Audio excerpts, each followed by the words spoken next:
Now to another standoff in another city. And as we all now know, this one had a very different ending. 18-year-old Sami Yatim was killed in a police shooting over the weekend in Toronto.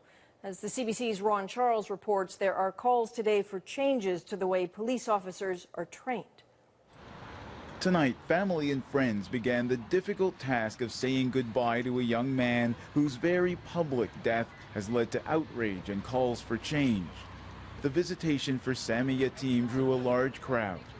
And we promise everyone we'll do our best to make sure this tragedy, what did take place, it will never happen again to any child or to anyone. Questions persist about why Constable James Fursillo was so quick to use deadly force when confronting Yatim armed with a knife but alone on a streetcar. For Doug Pritchard, Sami Yatim's shooting brings back terrible memories. It's very disturbing. I couldn't watch the video.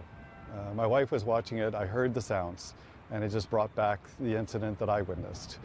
He witnessed the fatal police shooting last year of Michael Elligan, a patient from a psychiatric hospital who had stolen 2 pairs of household scissors. Pritchard has since become an advocate for changes in the way police handle such situations. Their training says if you feel you're threatened by this person, then shoot to kill.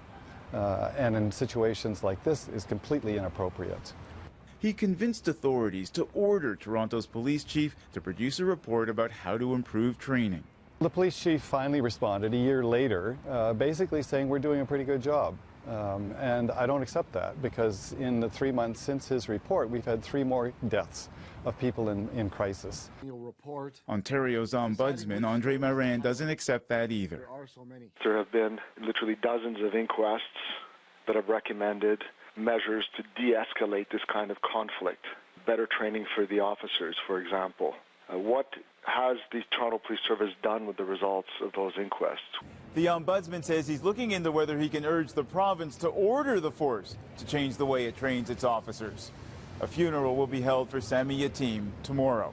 Ron Charles, CBC News, Toronto.